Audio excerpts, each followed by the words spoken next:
Hello, everyone, and welcome to this, our last lightning talk of the series of this year. I am Lucia, and I am the director of the AI for Climate Forum. And to give a little bit of an introduction to this talk, I would like to talk about what the AI for Climate initiative is all about. You can read about it on the forclimate.ai website. This initiative was born in February, and was launched in February, and what it wants to do is harness the power of artificial intelligence to help in the fight against climate change, for climate agenda, for conservation, and to understand a little bit more how different actors, key actors of different communities and different multi-sectorial people can be involved into this fight and take action for climate, for the climate agenda. So as part of this forum that is going to happen on the 25th and 26th of November via Zoom, it's going to be online, and registration is now open as well on that page. We're going to share on the chat here and on the chat on Facebook for those of us who are, for those of you who are listening to us on Facebook. And ideally, we're going to have around 500 people connecting to this global forum. We're going to have around 30 speakers, international speakers, that are going to be talking about how this fight can be fought through AI, new technologies, why it's important to take into consideration the communities, how the government is tackling some of these challenges, and other interesting topics as well. So we expect for you to join. And to introduce our amazing guest speaker today. She is Jenny Lawton. She's an expert on innovation, and she's specifically going to speak about how innovation is important in the world, in life, for anything, including climate tech. So Jenny, welcome to this lightning talk. We are so happy to have you.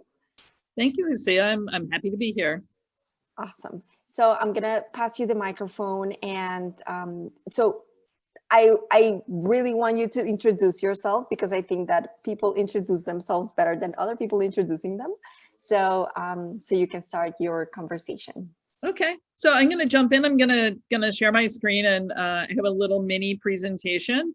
And you'll get to maybe 3 slides in. I think that there's an introduction to myself. So you're going to have to wait for a few minutes to learn about me. So let me share my screen.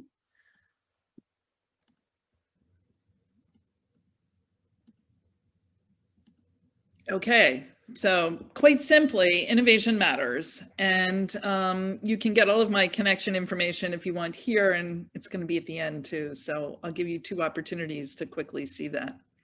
So innovation and entrepreneurship is not a new thing. Like every year, every decade, even, I think you hear people like, wow, there's so much entrepreneurship, and there's a revolution happening in innovation. And this is from The Economist in 1976. And was talking about the coming entrepreneurial revolution. And I can tell you that that's not the first concept of an entrepreneurial revolution. So while we think where we are in the present, we think it's a unique time. When we look back in the past and borrow from what's happening, we're actually just pulling forward and iterating on where we've come from. There really have been, we're at the 4th industrial revolution right now. And if you look back in time, there was a first industrial revolution, which was a mechanization of water power, steam power, is basically mechanization, and it happened in the 19th century. And then you look at the second revolution, which really is industrial revolution. It is really what a lot of people talk about. When you say industrial revolution, this is what you think: the mass production, the assembly line, electricity, early 20th century stuff. It's like when things really started to happen and they felt really different and innovative. And in the time that we're living in, most of us have lived through the computer and automation, the revolution of computer and automation. And we're just sort of moving into this other revolution of cyber physical systems. So that's the internet, that's AI, that's all of the complexity of how do we deliver and transfer information and actually leverage all of the industrial revolutions that have taken place. So I'm telling you this because this applies to everything. While this is the technology revolution, it's actually a revolution in terms of the way people think, act, do, and what happens in the world. In order for there to be innovation, there needs to be process and systems, and there needs to be a path through. There are a lot of different ways to look at how innovation happens, and there are a lot of different views on it. But this is one that sort of shows a circular path. It's not linear. It folds in on itself. It has a little bit of an infinite feeling to it. But it starts with a concept of ideas, the prompts. Like, what are the ideas? Just sort of throw stuff out there. What is it that could happen? And then bringing that down into sort of charters and concepts. What do the proposals look like around that? Like, do those things really make sense? And then you move on to the concept of, well, let's try it out. Doesn't make sense. That's prototyping. Each of these numbers have sort of a spin out from them, a spit out process. Like, you start out with the ideas and you throw out 10 out of 20 of them. You start out with the proposals and you throw out 5 out of 10 of them. You get to the prototyping and you throw out 2 out of 5 of them. And then once you get to prototypes that of an idea that you have, you can then start to see if it's sustainable. You can see if it can go from 1 to 100. You can see if it go from 100 to 1,000. And once you start to get into that one to many, big numbers, big change happening, that's when you start to see scale happen, and you recognize it in a global way, and then you can see systemic change happen. This is a cycle that applies to everything, and it's a cycle that is very important in the climate tech space. It's important because you have to understand where the ideas are coming from, but more importantly, what you're looking for here is systemic change. So what are the 1, 2, or 3 things that we can apply our time and attention to make sure that systemic change happens? And when you look at innovation and bringing new ideas out into the world, or making sure that systemic change can happen, you need to make sure that you're doing all 4 of these things and paying attention and giving time to each of these things. Just the pure concept of invention with no boundaries. Let's just take stuff and see if it works. Like, does a square wheel work? Does a triangle wheel work? Just inventing, and then taking those inventions and seeing where it is and making sure that you're not only innovating, but you're also adopting and then diffusing it out into the world. So why am I here talking with you? So who am I? This is a picture of me from when I owned a bookstore. And it's the middle of my career. I owned 2 bookstores and a coffee shop. I had them for about 8 or 9 years. And I had to change careers because my financial situation changed. And if you know anything about the world and revolution around books and online delivery and e-stores, it's not really a winning business. So I had to leave that business, and the local paper did a story on me and tried to save the business. So this is a picture of me from that time. But I have a history as an entrepreneur. I started a company in 1992 to solve a problem. And the problem is that I had been working in the technology world since I graduated from college in 1985 with a degree in applied mathematics. And the company that I was working at went under. It went under on Halloween 1991, in fact. It's a Halloween I'll never forget. And all of the companies that spun out of the company that went under wanted me to come work for them as a network administrator.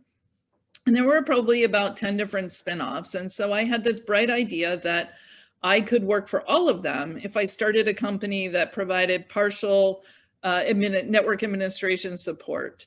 And so I started this company called Net Damons Associates. Now you might be scratching your head and saying, like, big deal, outsourcing is the way to go. But back in 1992, outsourcing didn't really exist. It wasn't a concept at all. So it was a relatively it was an opportunity that was created by an economic downturn and instability in the tech world that allowed for me to create a company that grew at about a pace of nearly 800% over 3 years and put me on the Inc. 500 list in 1998. And so you look at the span of time, it was about 7 years that I was in that business, but it takes about 20 years for an adoption curve to happen. So I started something and moved through that company and ended up selling it in 1999. So that was me as an entrepreneur. I then went and worked the earnout for that company, which was one of the first application service providers, which is a word that you don't know now. It was a precursor to software as a service, which you do know now. I exited that world in right after 9/11 happened and bought 2 bookstores and a coffee shop in Greenwich, Connecticut, and did that for about 10 years before I came back into the technology world as a COO helping people scale their businesses. So one of the businesses that I went to was MakerBot. MakerBot is a desktop 3D printing company. And I started at MakerBot when there were maybe 40 people there. And it was one of the first times in my life where someone said, it was a company I really wanted to work at. And it didn't really matter what position they gave me in that company. I just wanted to be on the rocket ship because it was clear that MakerBot was going somewhere. MakerBot was leading the next industrial revolution in desktop 3D printing and desktop 3D scanning. And I believed that we were at the beginning of an adoption curve in desktop 3D printing. Now, when you think about it, desktop 3D printing has been around for a lot longer than MakerBot's been alive. 20 years before MakerBot started, desktop 3D printing had been in place. So desktop 3D printing, 3D printing had been in place, but desktop 3D printing and democratizing 3D printing was not a thing. And that's what MakerBot was able to leverage. They were able to leverage well-known concepts, well-known technology, and take it and transform it into a revolutionary concept. This is one of the most amazing things in the innovation world, where you can take a well-known concept, a well-known construct, and then look at it from a different angle, look at it from a different demographic, and understand how you can iterate on it to make it revolutionary. And when you think about the concept of climate tech, and when you think about the concept of how we're going to do things sustainably, the answer often lies in taking an old concept or taking an old construct, looking at it differently, making it more efficient, and bringing out systemic change through iterating and democratizing systems that exist today, making something that people don't think about as something ordinary and making it extraordinary, making it something that really makes a difference. So while I'm talking about technology, I'm talking about a revolution in the 3D printing space, which is clearly a geeky hardware space. You can take the concept and apply it to anything, and in particular, you can apply it to the climate tech space. So MakerBot really did build a machine that changed the world. It wasn't perfect, but it did take something where it existed and made sure that it made systemic change in the world of 3D printing. It went from being one of to a chart that would show you how many 3D printing companies and the whole ecosystem of 3D printing changed through that. So you can make a massive difference if you double down on something that exists and iterate and innovate on it to make sure that you can make systemic change happen. But it takes another 20 years on the backside as well. MakerBot is still in a place where you don't know where it's going to end up. So if you look at that 40-year span, when you're grown up, you can look back, I can look back and say like, holy cow, I was there at the beginning of something. So you can look back. I used to work one of the jobs I took before I worked at MakerBot was running operations for a solar company. I was working in solar pretty early on when it was a new big concept. And now today, it's not a new big concept. It's something that's standard in some countries. It's something that people have adopted and are accepting. But there's still another 20-year tail on it. There's still innovation to take place in the space of solar. And is there a different footprint? Is there a different way to roll it out? Is there a different way to make it work? There's still a lot of innovation that can happen in that space. So when you think about innovation, your job is to go from the past to the future. And the challenge is to make sure that you're where that frog is, which is in the middle, which is today. The best thing that you can do is make sure that you have yourself squarely placed in today, you're learning from the past, and you're leaping towards the future. You really need to, in order to make change happen and to really adopt systemic change in the world, you need to say this mantra to yourself every morning. Insanity is doing the same thing over and over again and expecting different results. If you wake up every day and you're looking to make change happen, but all that you're doing is doing the same thing over and over again, but you want it to behave differently, you gotta stop. Because the only way that change can happen is if you stop doing it the same way, start doing it differently, and then seeing what happens. That's the innovation process. You have to stop where you're at and make change happen.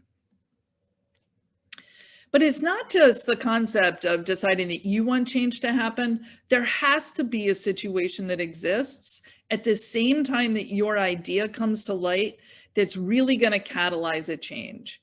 And so you can look at today when you think about the world of sustainability or climate tech or environmental change. In the United States, we're burning down on the West Coast. You've got Colorado on fire, you've got California on fire, you've got the full-on attention on the concept that there is a problem. That is the biggest opportunity for change to happen, because not only do you need to do something differently, clearly what we're doing isn't making a difference anymore. So you need to look at that insanity plea, do something differently, combine it with the fact that there is an incredible crisis happening at the same time, and let that catalyze the change that needs to happen. But you can't do it with just one part of the world in terms of thinking. This is a three-legged stool, and you need all the elements of what are on this stool. You need government and military involved in the innovation process. You need academia involved in the process, and you need entrepreneurship and corporate involved in the innovation process.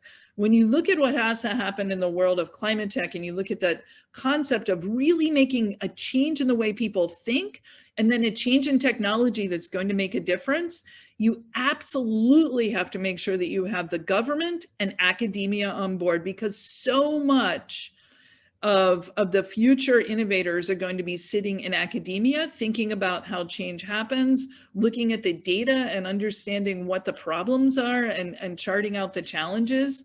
And then you need to partner with companies and entrepreneurs who want to make a difference, and governments who want to fund the difference. So if your best chance of success in innovation is to make sure that you have all three legs of the stool.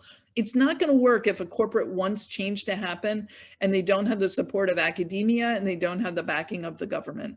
You need all three elements in order to make innovation effective and to make systemic change happen. And sadly, you need to be sitting at the right point in time. One of the cool things about the time that we're at right now is it's the right point in time. There is challenge, chaos, and opportunity all over the place. The bigger the challenge, the bigger the opportunity. And one of the most basic rules that you can take into life and take into how you might look at how innovation works and how you might approach innovation is the basic law of physics, that whatever goes up comes down at the same rate. So as big as the challenge is, the opportunity is the same size as the challenge that's created. So the wildfires in California and the wildfires in Colorado, while that is an out of control, massive problem, it is also an out of control, massive opportunity for change to happen. So when you sit and think about the challenges and how much they hurt your head and how painful they are, you can take a little solace in the silver lining of the fact that that means that the time is right, because there is that much opportunity that equals that level of challenge in order for change and systemic change to happen in the world. And that's my spiel on innovation. This is my information, and I am going to stop sharing. And my favorite part of something like this is questions. My God, Jenny, thank you so much. I think that's it's very true what you just said about government and academia, you know, like the intersection of all of the key actors of an ecosystem to make something happen and to make change happen. It's what I think pushes innovation forward in any kind of topic, right? So I would like to know a little bit more about your experience with innovation and climate tech specifically. So why do you think that it has taken so long for companies to actually innovate in climate tech?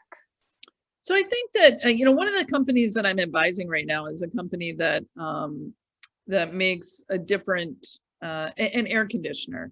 And it's not just an air conditioner, it's a system to monitor how, what the environmental situation in your house is, and what's going on with climate in your house. And it allows you to adjust how you're using the technology in your house to keep the environment at the right level in your house, including what the particulate is in the house, including what the air quality is. It's not just heating, it's not just cooling, but it looks like an air conditioner. And that's the problem, is that they've made something that's an air conditioner, but really what they've made, really what the core of what they need to sell is the platform that they have that brings together all the different elements of things in your house to tell you what you need to do in your house to manage climate. So a lot of the problem is that it's the concept of not necessarily doing something completely different. It's a matter of reframing what exists today and making it something different, and not something that you look at as like a transaction. An air conditioner is a transactional thing. It's hot out, I need it to be cold out. That's going to deliver what I need because I'm going to turn it on and it's going to deliver cold air. But that's actually not what has to happen in order for us to use electricity in the right way, to be able to cool our house in the way that's the most efficient way, so that we're being efficient in terms of the way that we're using energy and looking at energy and projecting energy. But we have to talk about it differently. And today we just talk about it simply. And that's just on the concept of like how climate tech, how you might look at it in your house. Okay, that's a really good answer. And then Manuel is asking, based on your experience, do you consider in general big corporations are making a real change and innovation, or they are just managing, not to say control, the evolution? So the answer is both. So any company that's investing in innovation is probably investing 80% of their money in innovation that's just adjacent to what they've had before. It's an iteration on a concept. It's something that's the next step up. It might be a new demographic, it might be a new geographic, but it's really just 80% of their time is spent, 80% of their money is spent on that. But they want that 20% needs to be transformational innovation. They're looking for something that can be transformative as well. But it's not the majority of the innovation that happens. And there is a high rate of failure in that as well. So 80% of the work that they're going to do there is going to fail. So they're looking at 20% of the solutions are going towards this one chance at something that's going to be transformative. But most of their time is spent on something that's adjacent to where they're going so that they can continue to iterate on where they're at. But they are also spending a lot of time, and it's a long game, to look for what's transformational. So it's an 80-20 rule, and it's an inverse in terms of how the money and time is spent. But I do think any corporation who is spending their time in R&D, or as a lab is going to spend a lot more time on looking for transformative innovation. You're not going to see a lot of it because they're going to throw out so much of it, because the real job is to try a lot of new things and fail a lot of new things. Failure is the game in innovation, not success. Yeah, and I think that that's really important as well, because following up with the second question from Manuel, I think entrepreneurship also has this now newfound way of saying, like, hey, if we fail and we fail fast, so we can pivot to another product, and we're innovating in that sense, right? So he asked, can you share 3 key advices to entrepreneurs on innovation that you consider fundamental to boost or amplify the effects of their efforts? So, some of them are kind of counterintuitive, which is to, I always say, like, you can't boil the ocean, so you have to know what you're doing. So if you really want to make a difference and you want to amplify the impact of your efforts, it needs to be something that's targeted enough that you can really drill down on it and get amplification from it. And if you have too wide of a base of what you're trying to amplify, then the noise is gonna dissipate. So really what you're looking for is not to be in a noisy space. You're looking to make sure that you are creating a strong signal, so that signal comes out of the noise. If you're doing things at the same level as all of the noise, you're never going to see the signal. So you need to understand the noise that you're operating in order for a signal to come through. And so if you look at how wave theory and signal theory works, you need to make sure that you understand what the noise level is, so that you compress that the right way, and that you're able to amplify your signal in the right way. I know that sounds somewhat nerdy in terms of the answer, but that's one of the things. The other thing, another bit of key advice is that you need to let yourself fail. You need to also measure things that matter, so that you understand if you're failing or succeeding. And you need to look at them relatively, so that, again, you understand if you're succeeding or failing. One of the biggest errors that I see people make with data is they look at data in an absolute way. I'll have someone say to me, oh, we sent out an email campaign. It's amazing. 1,000 people opened our email campaign. I'm like, that's awesome. But how many emails did you send out? Oh, 100,000. I'm like, well, like, is that a good open rate? 1,000 out of 100,000? That's not a really good open rate. So like 1,000 like is great. If you send out 1,000, I'd be like, holy cow, you're onto something. You sent out 1,000 and 1,000 people opened it. That's amazing. That's incredible. So you need to look at data in a relative way and be really, really honest about it. And then the third thing is that, if you're an entrepreneur and you want to make something happen, you got to be in it for the long haul. You've got to understand why you're in it. You've got to, if you don't understand your why, then you're never going to be able to amplify what you're doing. Because if you can't articulate to someone why you're doing something, why you're passionate about it, then it's never going to be amplified, because you're not going to be able to explain it to them. So you really have to really truly understand why you're doing something and why you're motivated to do it, so that you can motivate others. Thank you so much for that. And then Nadia is saying thank you for sharing your experience. You also mentioned the importance of academia. What do you think of the tendency in some universities where professors team up with students to launch startups or spin-offs? And do you see that as a model that is replicable in LATAM? So I'm a fan of universities being partners with students and taking their staff and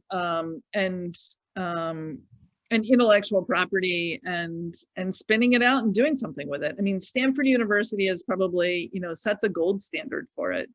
I mean, many universities spend a lot of time on this. I think that the thing that I'm not in favor of is the colleges owning the IP and having control over the IP. So it's really important, before you start doing anything in the innovation space, if something that you think might be spun out, might be technology or IP that you want to do something with personally, that you really need to understand what agreement you might have signed with your university before you go very far, and modify it so that you have ownership rights on that IP, or figure out what you need to do about it, because colleges really differ in terms of how they handle IP. So I'm totally in favor, and I think that it's the way to go, to have academia lean heavily into entrepreneurship. But I think you really need to understand the IP landscape and what you've signed up for at the same time. And in terms of it being a model in LATAM, I am 100% unqualified to answer that question. I'm so sorry. I can help you there.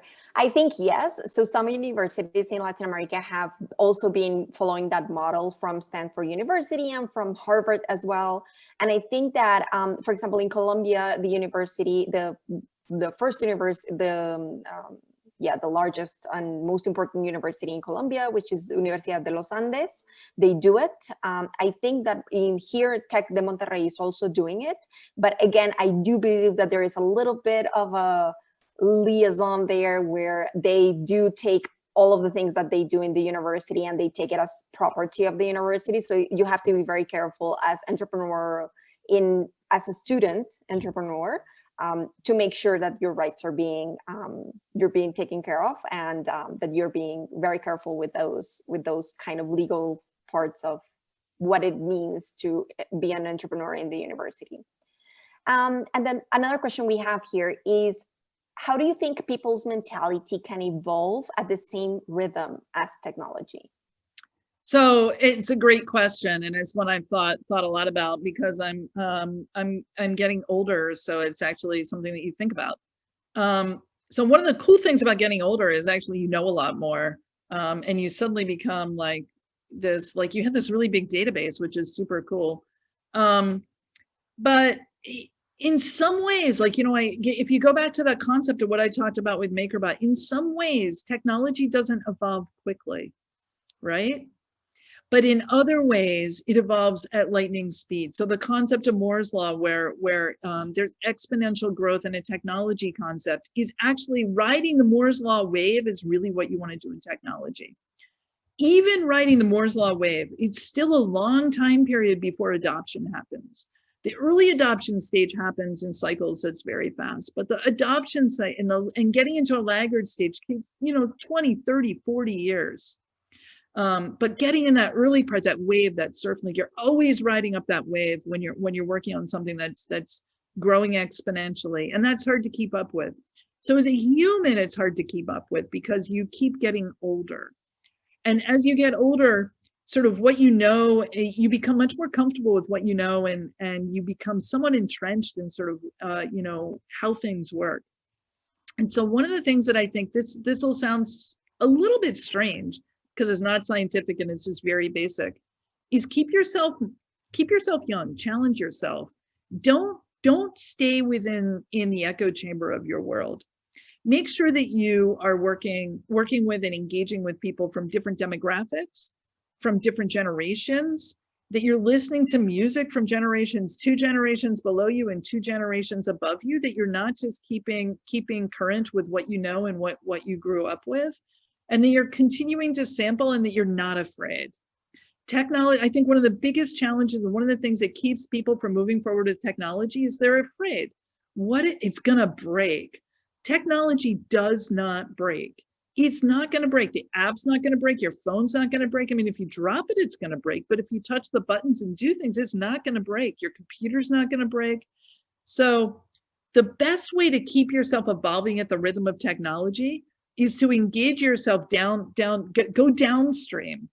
Go downstream and work with 10-year-olds and 20-year-olds and see what they're doing and what they're playing with, and play video games, listen to music, get involved, do something that takes you out of your comfort zone, but don't sit in the technology world that you know and love from when you were in your 20s. You got to continue sampling it. And that is one of the most basic things. If you don't keep sampling the world downstream from where you're at, you're not going to move forward into the future with it. So you really have to force yourself to do that. That was an amazing answer. There is another question that we have, and it's in regards to innovation and how to engage, like, from all key actors of the ecosystem to be part of this innovation into climate tech. How do you think that we can engage academia and government to work together towards innovation-focused ideas to fight against climate change, which is like an imperative right now? So I think, something like an incubator or an accelerator is a really good idea, where you have government, corporate, academia, and entrepreneurs all working together. I think, in order you can't force a government to be interested. And if your government's not interested, then, find the academia and the corporates who are, and the entrepreneurs who want to make change happen. Governments will become interested. Governments are often lagging in terms of how they look at innovation, or go find a government that's not lagging, that really makes a difference too. So think about going to Iceland, or go to, go to Europe, even go like countries that think it matters. Like, that's somewhere where you don't have the friction. So bring the governments to the table that care, leave the governments out that don't. And don't be nailed in time to where you're at. If you're in America, it doesn't mean you can't engage governments from outside of America with the academia from inside or outside of where you're at.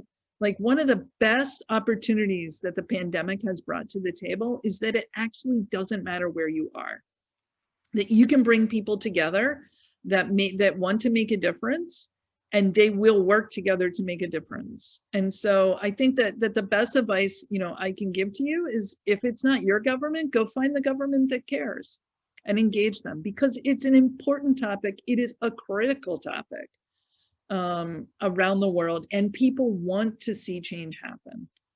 You couldn't ask for a better situation, but you've got to tap into the people who want to see change happen, and then you need to democratize it. You need to make it something that consumers understand and are able to engage and want. Everyone wants the world to be a better place, whether they say it or not. That is true. And I think that as a matter of fact, like there's something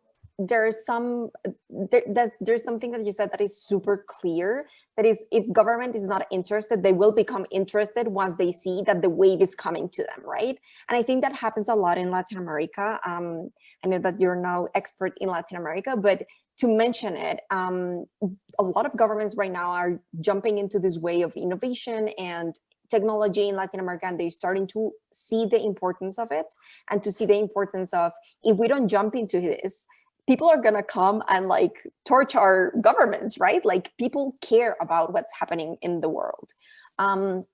Okay, so Jenny, there are no more questions. I think I'm going to do a last question call for people that are that are attending this. And I just wanted to say thank you. It's always a pleasure to talk to you, to hear you speak about innovation, and to understand a little bit more about your experience and how you've shifted some companies. That's amazing. And more than welcome to join us at the November 25th and 26th forum as well. And to everyone that's listening, again, we extend the invitation to register to this open forum. It's going to be a free event with over 30 international speakers, including government, academia, and other experts in climate change, innovation. And what we want to do really is spark conversations that matter around this topic, to understand how we can involve the people that are living around the world, not necessarily that they don't know how to start, right? So what we want to do is specifically spark those conversations and make sure that you know how to start and how you can support this cause. So thank you so much, everyone, for attending. And again, you can go to forclimate.ai to register to the forum. And Jenny, thank you so much again for joining us. And we hope you have a really, really good day. Thank you. Thank you for having me. Bye. Thanks. Bye, everyone.